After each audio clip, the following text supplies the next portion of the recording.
നമ്മൾ ഈ ബാധ എന്ന് കേൾക്കുമ്പോൾ നമ്മൾ സിനിമയിൽ കാണുന്ന സട്ടിൽ എനർജി, ഒരു ഇന്റർഫറൻസ് എന്തുകൊണ്ടാണ് വന്നതെന്ന് ഡയഗ്നോസ് ചെയ്യാൻ അവർക്ക് സാധിക്കണില്ല. ഒരു അസംഷൻ ആണ്, കുഞ്ഞിലെ ചിലപ്പോൾ ഫിറ്റ്സ് വന്നിട്ടുണ്ടാവാം, അതിന്റെ ഒരു ആഫ്റ്റർ ഇഫക്റ്റ് ആയിട്ട് ആയിരിക്കാം ഇത് വന്നതെന്നുള്ളത് ഒരു അസംഷൻ ആണ്. അതിനു മുൻപുള്ള ഏതെങ്കിലും ജന്മത്തിലെ ഒരു കാരണം കൊണ്ട് ഇതിനെ ഫോളോ ചെയ്തൊരു നെഗറ്റീവ് ഫോഴ്സ് ഉണ്ട്. അതുകൊണ്ടാണ് ഇങ്ങനെയുള്ള കാര്യങ്ങളുടെ ഒരു അമിതാവേശം ഒരു പ്രായത്തിലെ കുട്ടികൾ. നമ്മളുടെ ലോജിക്കിന് അകത്ത് വരാത്ത ഒരു സട്ടിൽ എനർജികൾ ലോകത്തുണ്ടല്ലോ. അമ്മയെ ബാധിച്ചിരുന്ന, അമ്മയെ ബുദ്ധിമുട്ടിച്ചിരുന്ന അതേ എനർജി കുഞ്ഞിനെ ബുദ്ധിമുട്ടിച്ച് തുടങ്ങിയിരിക്കണം. അതാണ് കുട്ടി ഉണ്ടായപ്പോൾ കുട്ടിയെ അത് ബാധിച്ചിരിക്കും. നമസ്കാരം, അൺഎക്സ്പ്ലെയിൻഡിൻ്റെ മറ്റൊരു എപ്പിസോഡിലേക്ക് ഏവർക്കും സ്വാഗതം. നമ്മൾ ഒരുപാട് വിഷയങ്ങൾ ഇതിനകം സംസാരിച്ചിട്ടുണ്ട്, ഡിസ്കസ് ചെയ്തിട്ടുണ്ട്, നമുക്ക് ഒരുപാട് ഫീഡ്ബാക്ക്സ് കിട്ടിയിട്ടുണ്ട്. ഇന്ന് നമുക്ക് പുതിയ ഒരു അനുഭവമായി നമ്മളോടൊപ്പം ശാന്ത ചേച്ചിയുണ്ട്. ശാന്ത ചേച്ചിയോട് ഞാൻ പറയുമായിരുന്നു ഏറ്റവും ലേറ്റസ്റ്റ് ആയിട്ടുള്ള ഒരു എക്സ്പീരിയൻസ് നമ്മളുമായിട്ട് ഷെയർ ചെയ്യാം. ചേച്ചി, കഴിഞ്ഞൊരു ദിവസം, വളരെ അടുത്ത ദിവസം ഒരു ആളിനെ വിളിച്ചിരുന്നു. അപ്പോൾ അവരുടെ ഒരു ബന്ധുവിൻ്റെ കുട്ടി, കുറച്ച് ചെറിയ കുട്ടിയാണ്, 7 വയസ്സ് മറ്റുള്ളൂ. പക്ഷെ ആ കുട്ടി ജനിച്ചപ്പോഴൊന്നും ഒരു കുഴപ്പമുണ്ടായിരുന്നില്ല, 6 മാസത്തോളം ബുദ്ധിമുട്ടൊന്നും ഉണ്ടായിരുന്നില്ല. അതിനുശേഷം കുട്ടിക്ക് സുഖമില്ലാതായി, അതിന് കഴുത്തുറയ്ക്കുന്നില്ല. സാധാരണ കുട്ടികളെ പോലെ ഹൈറ്റ് ഉണ്ട്, പക്ഷേ സാധാരണ കുട്ടികളെ പോലെ അല്ല, ആ ഒരു തലത്തിലേക്ക് വരുന്നില്ല. അപ്പം അങ്ങനെ ഒരുപാട് ഹോസ്പിറ്റലുകളെ കാണിച്ചു. കുട്ടിക്ക് എന്തെങ്കിലും വ്യത്യാസം വരുമോ എന്നുള്ളത് അറിയാൻ വേണ്ടിയിട്ടാണ് നോക്കിയത്. അപ്പോൾ കാണുന്ന ഒരു കാര്യം എന്താണെന്ന് ചോദിച്ചാൽ, കുട്ടിയുടെ ജാതകത്തിൽ അങ്ങനെ ഒരു അസുഖത്തിൻ്റെ കോമ്പിനേഷൻ കാണുന്നില്ല. രോഗത്തിൻ്റെ കോമ്പിനേഷൻ ഇല്ല. സാധാരണഗതി ചില ഭാവങ്ങളുണ്ട്, 6, 8, 12 എന്നൊക്കെ പറയും ജാതകത്തിൽ. അപ്പം അങ്ങനെയുള്ള ഭാവങ്ങൾക്ക് അഫ്ലിക്ഷൻ ഉണ്ടാവണം, അതുമായിട്ട് ബന്ധപ്പെട്ട ദേശാകാലങ്ങൾ നടക്കണം, അല്ലെങ്കിൽ ലഗ്നാധിപന് എന്തെങ്കിലും കുഴപ്പം വരണം, ഇതൊന്നുമില്ല ശരിക്കും പറഞ്ഞാൽ.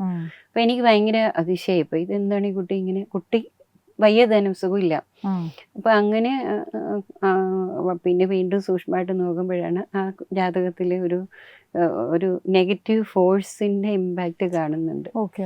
അപ്പോൾ അത് ഞാൻ ചോദിച്ചു, അവരുടെ കുടുംബത്തിൽ അങ്ങനെ എന്തെങ്കിലും, ഇത് രോഗമല്ല, വേറെ ഒരു പുറത്തുനിന്ന് വന്ന ഒരു എനർജിയുടെ ഒരു ദോഷം കൊണ്ടാണ് എന്ന് പറഞ്ഞു, ഇൻഫ്ലുവൻസ് കൊണ്ടാണെന്ന് പറഞ്ഞു. അപ്പോൾ അവർ പറഞ്ഞു ഈ കുട്ടിയുടെ അമ്മയ്ക്കും ഇങ്ങനെ ഒരു പ്രശ്നം ഉണ്ടായിരുന്നു.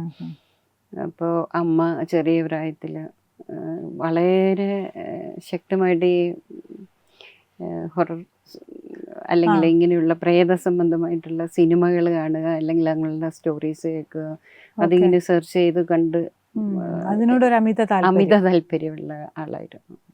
അപ്പം അങ്ങനെയായി കഴിഞ്ഞ് കുട്ടിയുടെ ഒരു ടീനേജ് വന്ന ഒരു സമയത്ത് ആ കുട്ടിക്ക് മനസ്സിനൊരു വല്ലാത്ത, പഠിക്കാൻ പോകാൻ പറ്റില്ല, ഒരു കാര്യങ്ങൾ ചെയ്യാൻ പറ്റില്ല, കുറച്ച് അബ്നോർമാലിറ്റി തന്നെ ഉണ്ടായിരുന്നു. അതിനവർ ചികിത്സകളൊന്നും ചെയ്തല്ല മാറിയത്, ശരിക്കും പൂജ അങ്ങനെ പരിഹാരങ്ങളൊക്കെ ചെയ്ത് വളരെ അത് ഒരു നോർമൽ അവസ്ഥയിലേക്ക് പോയി. രക്ഷയൊക്കെ കിട്ടിയല്ലേ? രക്ഷ കെട്ടി എന്തൊക്കെയോ പൂജകളൊക്കെ ചെയ്തു. എന്തായാലും ആ പെൺകുട്ടിയുടെ ആ പ്രോബ്ലം മാറി, അത് നോർമലായിട്ട് അധികം പഠിച്ചിട്ടില്ലെന്ന് തോന്നുന്നു. നോർമലായി എന്തായാലും വിവാഹ ജീവിതത്തിലേക്ക് പ്രവേശിച്ചു, കുട്ടി ഉണ്ടായല്ലോ. പക്ഷെ ഈ കുട്ടിക്ക് ആ അമ്മയിലുള്ള ആ ഒരു നെഗറ്റീവിൻ്റെ ആ ഇൻഫ്ലുവൻസ് കുട്ടിയുടെ ജാതകത്തെ വളരെ വ്യക്തമായിട്ട് കാണിക്കുന്നുണ്ട്. അപ്പം ഈ ഡോക്ടേഴ്സ് പറഞ്ഞ എന്താണെന്ന് വെച്ചാൽ, കുട്ടിക്ക് വളരെ ചെറുപ്പത്തിൽ ഫിറ്റ്സ് വന്നിട്ടുണ്ടാകാം, അറിയപ്പെടാതെ സാധാരണ ഉള്ള പോലെയുള്ള ലക്ഷണങ്ങളൊന്നും ഇല്ലാതെ വന്നിട്ടുണ്ടാകാം, അങ്ങനെ ബ്രെയിൻ ഡെവലപ്മെന്റ് ഒന്നും ഉണ്ടാകാതിരിക്കുന്നതാകാം എന്നാണ് പറഞ്ഞിരിക്കുന്നത്. പക്ഷെ പൂർണ്ണമായിട്ട് എന്തുകൊണ്ടാണെന്ന് ആരും പറഞ്ഞിട്ടില്ല അങ്ങനെ ഒരു അവസ്ഥ. അതെനിക്ക് വളരെ അതിശയകരമായി.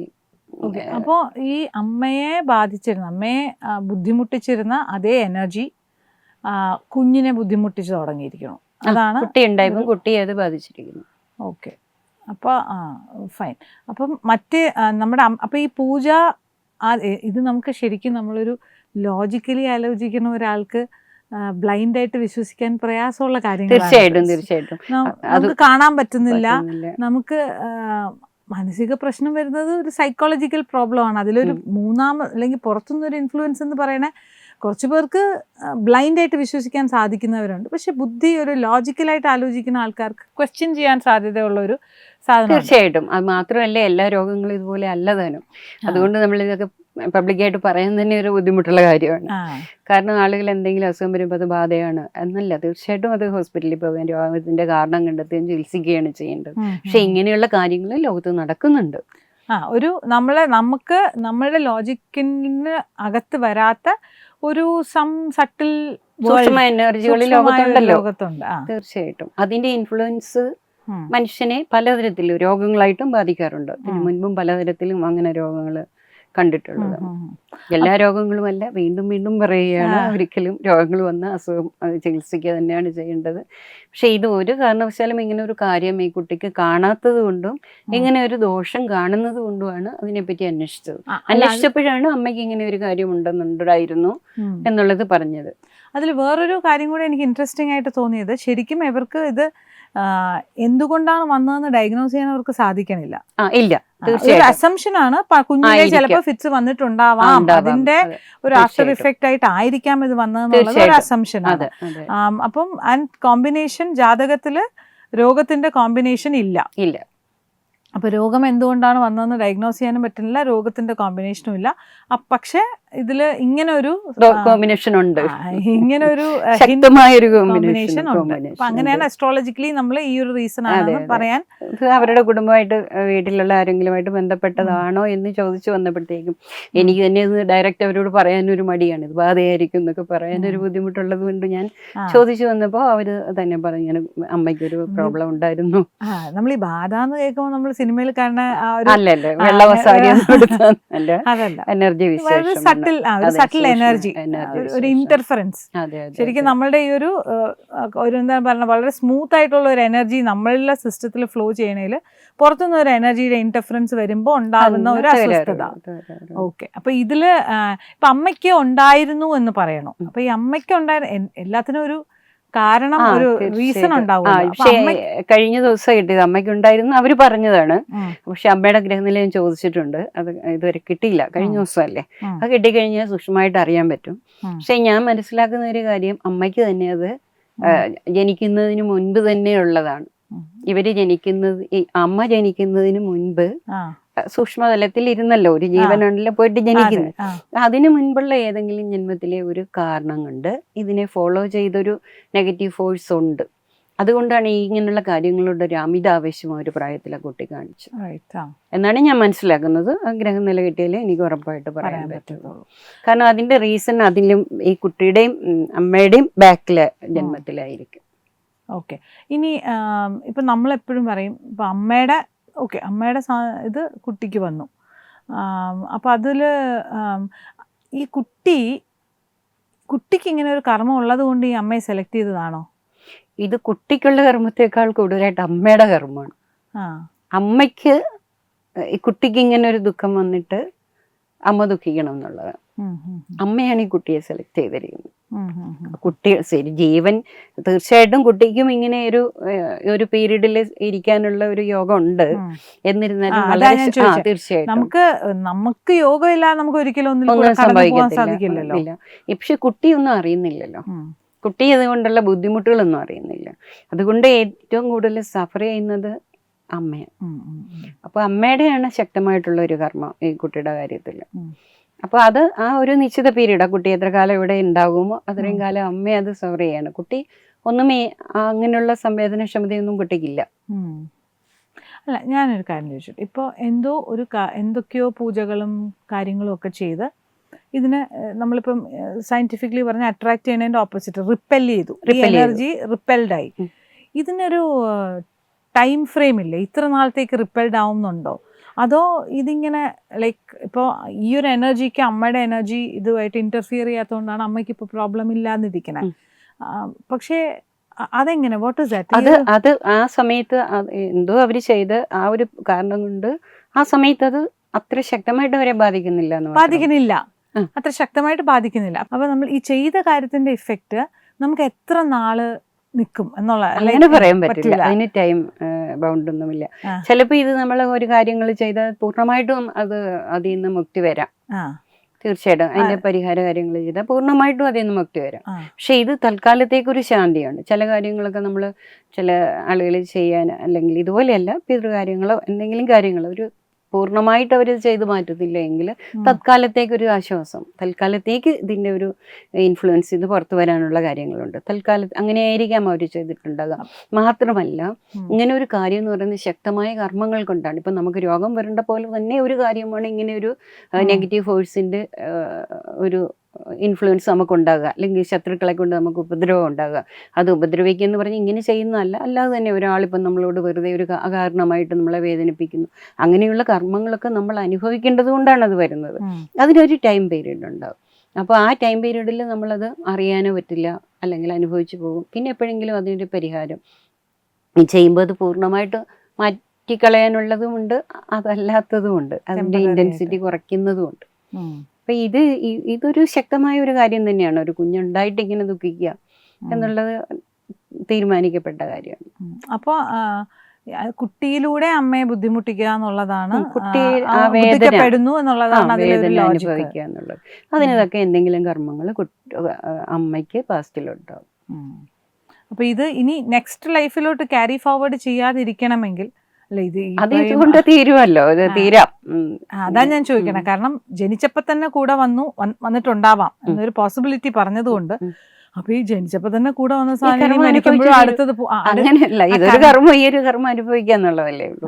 തുടർന്ന് പോകണമെന്ന് നിർബന്ധമൊന്നുമില്ലല്ലോ, നിർബന്ധമില്ല. അപ്പൊ ഈ ഒരു നമ്മളൊരു ലോജിക്കലി ഇങ്ങനെ ഇതിനൊരു സാധനമായിട്ട് കാണുവാണെങ്കിൽ ഇത് അമ്മയുടെ കൂടെ ഇരിക്കുന്നു, സെപ്പറേറ്റഡ് ആവണു, പിന്നെ മകനിലേക്കോ പോകുന്നു. അപ്പം ഞാൻ അങ്ങനെ ഒരു ലോജിക്കൽ ആണ് ആലോചിച്ചത്. അപ്പോൾ ഈ അമ്മയുടെ അടുത്ത് നിന്ന് മാറുമ്പോൾ, അമ്മയുടെ അടുത്ത് നിന്ന് ഈ പൂജയൊക്കെ ചെയ്ത് മാറിയെങ്കിൽ, അല്ലെങ്കിൽ അമ്മ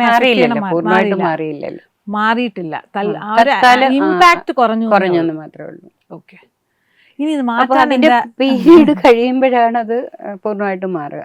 മാറ്റാനായിട്ടുള്ള കർമ്മങ്ങളൊക്കെ ചെയ്യണം. പക്ഷെ അത് സൊല്യൂഷൻസ് കുട്ടിയിൽ എത്രമാത്രം ഫലവത്താകുമെന്ന് അറിയില്ലല്ലോ. ബ്രെയിനിന്റെ ഡെവലപ്മെന്റിലൊക്കെ അത് ശരീരത്തിന്റെ ഒരു അവസ്ഥയ്ക്ക് വന്നിരുന്നല്ലോ. ചില കാര്യങ്ങൾ ചെയ്തു നോക്കുക, ചില ദാനങ്ങളും പ്രാർത്ഥനകളും ഒക്കെ ചെയ്തു നോക്കുക. വ്യത്യാസം ഉണ്ടെങ്കിൽ നമുക്ക് അടുത്ത എന്താണെന്ന് വെച്ചാൽ ചെയ്യാമെന്നാണ് ഞാൻ അവരോട് പറഞ്ഞത്. നമുക്ക് ഇപ്പം ഇങ്ങനെയുള്ള സിറ്റുവേഷൻസിൽ പലപ്പോഴും ഞാനും കേട്ടിട്ടുണ്ട്, പലരും ഒന്ന് പറഞ്ഞ് രണ്ടാമത്തേന് ബാധയാണ് എന്ന് വിചാരിച്ചിട്ട് മറ്റേ മന്ത്രവാദങ്ങളും പൂജകളും ഒക്കെ ചെയ്യണം. അപ്പൊ ഇതെങ്ങനെ ഐഡന്റിഫൈ ചെയ്യാൻ പറ്റും? നമുക്ക് രോഗത്തിന്റെ കോമ്പിനേഷൻ അത് ജാതകത്തിൽ അറിയാൻ പറ്റും, തീർച്ചയായിട്ടും അറിയാൻ പറ്റും. ഇപ്പൊ ഇതൊരു കാർമികമായിട്ടുള്ള ഒരു കാര്യമാണല്ലോ. അപ്പൊ ആ കാർമികമായിട്ടുള്ള ദോഷത്തിനെ പരിഹരിക്കുന്ന ദാനങ്ങളോ അതിനുള്ള പ്രാർത്ഥനകളോ ചെയ്യുമ്പോൾ തന്നെ ഇതിനൊരു വ്യത്യാസം വരുന്നുണ്ടെങ്കിൽ തീർച്ചയായിട്ടും ഇത് എന്തെങ്കിലും അതിന് തക്ക കാര്യങ്ങൾ ചെയ്തത് മാറ്റാം. ഇതൊരു ബ്ലാങ്കറ്റ് റൂൾ പോലെ ഇല്ല, ഇങ്ങനെ ചെയ്യണമെന്നില്ല. അത് ഒരു ഗ്രഹനിലകൾ അനുസരിച്ച് വ്യത്യസ്തമാണ്. നമ്മളിപ്പോ ഒരു രോഗം ഉണ്ടെങ്കിൽ മെഡിക്കൽ സ്റ്റോറിൽ പോയിട്ട് ഏറ്റവും വില കൂടിയ മരുന്ന് വാങ്ങി കഴിച്ചാൽ രോഗം പോകില്ലല്ലോ എന്ന് പറഞ്ഞതുപോലെയാണ്. അത് ഓരോ പ്ലാനറ്ററി പൊസിഷൻ അനുസരിച്ചും ഏത് തരത്തിലുള്ള ദോഷമാണെന്നുള്ളതനുസരിച്ചാണ് ഇതിന്റെ ഒരു ഇത് ചെയ്യുക.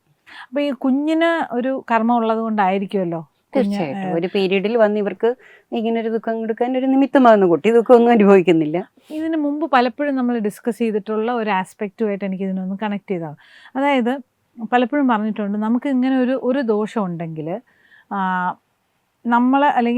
നമ്മളെ ബാധിക്കാൻ അല്ലെങ്കിൽ ബാധിക്കപ്പെടാൻ നമ്മൾ അത്രയും ഫ്രജൈലായിട്ടുള്ള, അത്രയും വൾണറബിൾ ആയിട്ടുള്ള പ്ലാനറ്ററി പീരിയഡ്സിലാണ് തീർച്ചയായിട്ടും നമ്മൾ അഫക്റ്റഡ് ആവണം എന്നൊരു ഒരു ഇതിൽ നമ്മൾ പലപ്പോഴും ഡിസ്കസ് ചെയ്തിട്ടുണ്ട്. അപ്പോൾ ഈ അമ്മയെ ഇപ്പോൾ അമ്മയ്ക്ക് ഒരു പ്രായത്തിൽ ഭയങ്കരമായിട്ട് മാനസികമായ പ്രശ്നം ഉണ്ടായി, അത് അങ്ങനെ ഒരു പ്ലാനറ്ററി പീരീഡ് ആയതുകൊണ്ട് മാത്രമാണോ ഞാൻ ചോദിക്കണേ? ഇപ്പോൾ ജനിച്ചപ്പോഴേ അങ്ങനെ ഒരു നെഗറ്റീവ് ഫോഴ്സ് കൂടെ ഉണ്ടായിരുന്നിരിക്കാം എന്നുള്ളൊരു പ്രോബബിലിറ്റി ഉള്ളപ്പം ത്രൂ ഔട്ട് ദ ലൈഫ് ഒരേപോലെ ആ നെഗറ്റീവ് ഫോഴ്സ് നമ്മളെ ബാധിക്കുമോ? ഇല്ല. ആ ഓരോ പ്ലാനറ്ററി പൊസിഷൻ അനുസരിച്ച് ഓരോ ഗ്രഹങ്ങളും അതാത് ഗ്രഹങ്ങളുടെ ഇമ്പാക്റ്റ് നമ്മളിൽ ഉണ്ടാക്കും. ആ ഗ്രഹം എങ്ങനെ ജാതകത്തിൽ നിൽക്കുന്നു എന്നുള്ളതാണ്. ഗ്രഹങ്ങൾ ഞാൻ മുന്നേ പറഞ്ഞിട്ടുള്ളത് പോലെ നമ്മളെ കുറെ കാര്യങ്ങൾ ഗ്രഹിപ്പിച്ചു തരികയാണ്. അപ്പോൾ ഓരോ ഗ്രഹങ്ങളും നമുക്ക് സന്തോഷം തരണോ ദുഃഖം തരണം എന്നുള്ളത് നമ്മുടെ പഴയ ജന്മങ്ങളുമായിട്ട് കണക്റ്റഡാണ്. അതായത് കറസ്പോണ്ടിങ് ആയിട്ടുള്ള വ്യക്തികളുണ്ട്, സാഹചര്യങ്ങളുണ്ട്. അങ്ങനെയുള്ള വ്യക്തികളെയോ സാഹചര്യങ്ങളെയോ ഒക്കെ നമ്മൾ ദുരുപയോഗം ചെയ്തിട്ടുണ്ടെങ്കിൽ, അല്ലെങ്കിൽ അങ്ങനെയുള്ള ആ ഗ്രഹം സൂചിപ്പിക്കുന്ന തരത്തിലുള്ള ആൾക്കാർക്ക് നമ്മൾ വേദന കൊടുത്തിട്ടുണ്ടെങ്കിൽ ആ ഗ്രഹം നമ്മുടെ ജാതകത്തിൽ പ്രതികൂലമായിട്ട് നിൽക്കും. അപ്പൊ അതനുസരിച്ചുള്ള ഈ ജന്മത്തിൽ അതനുസരിച്ചുള്ള അനുഭവങ്ങൾ ഉണ്ടാവും. അപ്പൊ വേറുള്ളവരുടെ കുട്ടികളെ നമ്മൾ വേദനിപ്പിച്ച് അച്ഛനും അമ്മയ്ക്കും ദുഃഖം ഉണ്ടായിട്ടുണ്ടെങ്കിൽ നമ്മുടെ കുട്ടികളെ കൊണ്ട് നമ്മൾ ദുഃഖിക്കും എന്ന് പറഞ്ഞതുപോലെ അത് ആ ഗ്രഹങ്ങൾ തന്നെ സൂചിപ്പിക്കും ജാതകത്തിൽ. അപ്പൊ ആ ഗ്രഹങ്ങളുടെ പ്ലാനറ്ററി പീരീഡ്, ദശാകാലം എന്ന് പറയും, ആ കാലത്തായിരിക്കും അനുഭവം കൂടുതലായിട്ടുണ്ടാകുക. അത് കഴിയുമ്പോൾ അതിൻ്റെ ആ ഒരു ഇത് കുറയും. അടുത്ത ഗ്രഹം ദോഷം സൂചിപ്പിക്കുന്നതാണെങ്കിൽ ആ കാലത്ത് നമുക്ക് അനുഭവം വ്യത്യസ്തമായിട്ടുള്ള അനുഭവങ്ങൾ ഉണ്ടാകും. അപ്പൊ ഈ ബാധാദോഷം വരുന്ന ഒരു പ്ലാനറ്ററി ഒരു കോമ്പിനേഷൻ ഉണ്ടോ? എല്ലാ ജാതകത്തിലും ബാധാസ്ഥാനം എന്ന് പറഞ്ഞിട്ടുണ്ട്. പിന്നെ ഗ്രഹങ്ങളുണ്ട്, പിന്നെ ഗ്രഹങ്ങളുടെ ദോഷം കൊടുക്കുന്ന ഗ്രഹങ്ങളുണ്ട്. അതിന്റെ കോമ്പിനേഷൻ കൊണ്ടാണ് നമ്മളത് കണ്ടെത്തുന്നത്. അപ്പം ഈ അമ്മയുടെ ജാതകത്തില് പ്ലാനറ്ററി കിട്ടിയിട്ടില്ലല്ലോ, അതിനെപ്പറ്റി നമ്മൾ കൂടുതലായിട്ട് പറയാൻ അപ്പൊ അത് ആ കുഞ്ഞിന്റെ ജാതകത്തില് ഈ സമയത്ത് വൾണറബിൾ ആണ് എന്നുള്ളത് കൊണ്ടാണ് ജാതകത്തിൽ അത് സൂചിപ്പിക്കുന്നത് കൊണ്ടാണ് ഇങ്ങനെയുണ്ടോ അവരുടെ കുടുംബത്തിൽ എന്തെങ്കിലും എന്നുള്ളത് നമ്മൾ ചോദിക്കുന്നത്. Okay, fine. അപ്പൊ ഈ ഒരു പീരീഡ് കഴിയുമ്പോൾ ഈ കുഞ്ഞിന് ഇതിൽ നിന്ന് മോക്ഷം വരാൻ സാധ്യതയുണ്ടോ? ഇതിൽ നിന്നൊരു എസ്കേപ്പ്? ഈ ഒരു പീരീഡ് എന്ന് പറയുന്നത് പിന്നെ വലിയ ദോഷമില്ലാത്ത ഒരു പീരീഡ് ആ കുട്ടിയുടെ ജാതകത്തില്. അതാണ് ഇതിനകത്ത് ഒരു ട്വിസ്റ്റ്. കുട്ടിക്ക് ദോഷം മാറുകയോ മാറാതിരിക്കുകയോ എന്നുള്ളത് ഇതിനകത്തൊരു പ്രധാന പ്രശ്നമല്ല. കാരണം കുട്ടി അത്രയ്ക്കൊന്നും സഫർ ചെയ്യുന്നില്ല. അമ്മയല്ലേ സഫർ ചെയ്യുന്നത്, അല്ലെ ബന്ധുക്കളല്ലേ സഫർ ചെയ്യുന്നത്. ഇതിലൊരു പെർമ്യൂട്ടേഷൻ കോമ്പിനേഷനാണ് ഞാൻ നോക്കിയത്. അമ്മയ്ക്ക് കുഞ്ഞിനെ കൊണ്ട് ദുഃഖിക്കാനുള്ള യോഗം, കുട്ടിക്ക് ലോകത്ത് വന്നിട്ട് സാധാരണ പോലെ ജീവിക്കുന്നില്ല. അപ്പോൾ അത് ആ ഒരു പീരീഡിൽ അങ്ങനെ ഇരിക്കാനുള്ളൊരു യോഗം ജാതകത്തിലുണ്ട്. പക്ഷെ അതൊരു രോഗം കൊണ്ടല്ല എന്നുള്ളതാണ് ജാതകത്തിൽ കാണിക്കുന്നത്. ഓക്കെ, വളരെ നമുക്ക് ഈ പറഞ്ഞ പോലെ നമുക്ക് ലോജിക്കൽ ഒത്തുവരണില്ല എന്നുള്ളതല്ല, അതിന് എല്ലാം കൂടി നമുക്ക് ഇങ്ങനെ എല്ലാം കറക്റ്റ് ആയിട്ടൊന്ന് പ്ലേസ് ചെയ്യാൻ വേണ്ടിയിട്ട് അമ്മയുടെ ഗ്രഹനില കിട്ടിയിരുന്നെങ്കിൽ എത്ര പേരുടെ കുട്ടിക്ക് ഇങ്ങനെയുണ്ടെന്ന് പറയായിരുന്നു. അതാണ്. അപ്പൊ കാരണം ഞാൻ ഈ കുഞ്ഞിന് ബാധാദോഷം വരാനുള്ള പ്ലാനറ്ററി പീരിയഡ് ആണോ, അപ്പൊ അമ്മയ്ക്ക് കുഞ്ഞിനെ കൊണ്ട് ദുഃഖിക്കാനുള്ള ഇതെല്ലാം ഇങ്ങനെ it has to fall in place. അപ്പം അതിനെ കുറിച്ചൊരു ക്ലാരിറ്റി വരാത്തത് കൊണ്ടാണ് ഞാൻ ചോദ്യം ചോദിച്ചുകൊണ്ടിരുന്നത്. അതുകൂടെ കിട്ടിയാൽ നമ്മൾക്ക് എന്നെ സംബന്ധിച്ചിടത്തോളം എനിക്കത് കൃത്യമായൊരു ലോജിക്ക് ഉണ്ടെങ്കിൽ ഞാനത് പറയുള്ളൂ. ഊഹിച്ചു പറയുന്നത് ശരിയല്ലല്ലോ, നമുക്ക് അങ്ങനെ തോന്നി ഇങ്ങനെ തോന്നി കൊണ്ട് പറയുന്നത് ശരിയല്ല. ഓക്കെ, എന്തായാലും ഇതൊരു പുതിയ അനുഭവമായിരുന്നു ശരിക്കും. നമുക്ക് നമ്മളുടെ പാസ്റ്റ് ലൈഫ് കർമ്മ കൊണ്ടിട്ട് നമുക്ക് ലൈഫ് ലോങ് ആയിട്ട് നമുക്ക് ഇങ്ങനെ ഒരു നെഗറ്റീവ് ഫോഴ്സിൻ്റെ ഇൻഫ്ലുവൻസ് ഉണ്ടാവാം. അറ്റ്ലീസ്റ്റ് നമുക്ക് ഫുൾ ഓൺ അതിൻ്റെ ഒരു ഇമ്പാക്റ്റ് കിട്ടിയില്ലെങ്കിൽ പോലും ഒരു അത് നമ്മളോടൊപ്പം ഇങ്ങനെ ഉണ്ടാവാം. അതൊരു കർമ്മത്തിന്റെ ഇമ്പാക്റ്റ് ആണെന്നും ബാധിക്കാം. അതുപോലെ അനുഭവങ്ങളെയും ബാധിക്കാം. കുഞ്ഞു കുഞ്ഞു കാര്യങ്ങൾ പോലും അല്ലേ, നമുക്ക് ചിലപ്പോൾ പെട്ടെന്ന് ദേഷ്യം വരുന്നതോ നമ്മുടെ റെസ്പോൺസസോ ഒക്കെ ചിലപ്പം സൂക്ഷ്മതലത്തെ നമ്മുടെ മനസ്സിനെ തന്നെ സ്വാധീനിക്കുന്നത്. അതാണ് മനസ്സിലുണ്ടാകുന്ന അസ്വസ്ഥതകൾ. എനർജിയാണല്ലോ, വേറൊന്നും അല്ലല്ലോ. അപ്പൊ ആ എനർജിയിലേക്ക് വേറൊരു എനർജിയുടെ ഒരു ഇമ്പാക്ട് എപ്പോഴും ഉണ്ടായിക്കൊണ്ടിരിക്കും. അത് നമുക്ക് സന്തോഷമായിട്ടിരിക്കാൻ പറ്റാത്ത അവസ്ഥ.